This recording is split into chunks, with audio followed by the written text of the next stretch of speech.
ఉల్లి, వెల్లుల్లి వాడకుండా పెరట్లో కాసిన పొట్టి వంకాయలతో ఇలా కనుక వెన్న వంకాయ కూర చేశారంటే చాలా బావుంటుంది. ఒకసారి తప్పకుండా ట్రై చేయండి. వెల్కమ్ టు అవర్ ఛానల్ రకరకాల రుచులు. ముందుగా వంకాయల్ని శుభ్రంగా కడుక్కొని తర్వాత ఒక గిన్నెలోకి నీరు తీసుకొని అందులోకి కొంచెం ఉప్పు వేసుకొని పెట్టుకోండి. కట్ చేసిన వంకాయలు వేసుకోవడం కోసం. వంకాయలు తొడిమల దగ్గర ఇలా కట్ చేసుకొని ఒక్కొక్క వంకాయను ఇలా ఘాట్లు పెట్టుకొని గుత్తి వంకాయకు కట్ చేసుకున్నట్లుగా కట్ చేసుకొని మనం ఉప్పు వేసి పెట్టుకున్న నీళ్ళల్లో వేసుకోండి.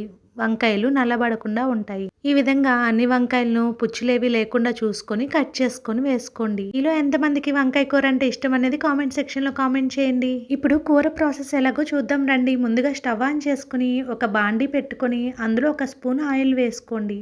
ఆయిల్ హీట్ ఎక్కాక కొంచెం పసుపు వేసుకోండి. దీనిలో జీలకర్ర, ఆవాలు లాంటివి ఏమీ వేయవసరం లేదు. ఇప్పుడు ముందుగా కట్ చేసి పెట్టుకున్న వంకాయలన్నిటినీ వేసుకొని ఉప్పు వేసుకోండి రుచికి సరిపడినంత. వంకాయలు నల్లపడకుండా వంకాయలు త్వరగా మగ్గుతాయి.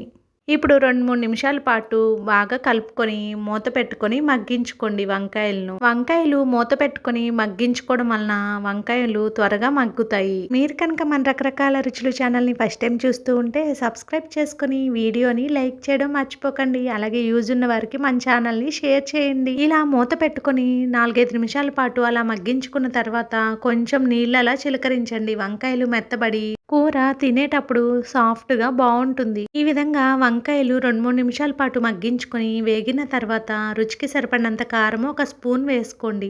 అలాగే 1/2 స్పూను ధనియాల పొడి, ఒక 1/2 స్పూను జీలకర్ర పొడి వేసుకొని వేయించుకోండి 2-3 నిమిషాల పాటు.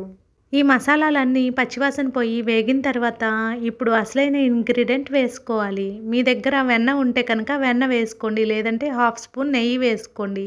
వెన్న వేసుకోవటం వలన ఈ కూర చాలా రుచిగా బాగుంటుంది. ఒక్కసారి మీరు ఎప్పుడైనా ఇలా ట్రై చేయకపోతే కనుక ట్రై చేసి ఎలా ఉంది అనేది కామెంట్ సెక్షన్లో కామెంట్ చేయండి. ఇది పప్పులోకి, అన్నంలోకి, రసంలోకి, పప్పుచారుల్లోకి సైడ్ డిష్గా చాలా బాగుంటుంది. చివరిలో కొత్తిమీర వేసుకొని స్టవ్ ఆఫ్ చేసేసి వేడివేడిగా సర్వ్ చేయండి. వంకాయ అంటే ఇష్టపడని వారు కూడా వట్టి వంకాయ కూర అలా తినేస్తారు. ఇలాంటి సింప్లీ సూపర్ రెసిపీస్ ఎన్నో మన ఛానల్లో ఉంటాయి. తప్పకుండా ఛానల్ని సబ్స్క్రైబ్ చేసుకుని వీడియోని లైక్ చేయండి. Thank you for watching our channel.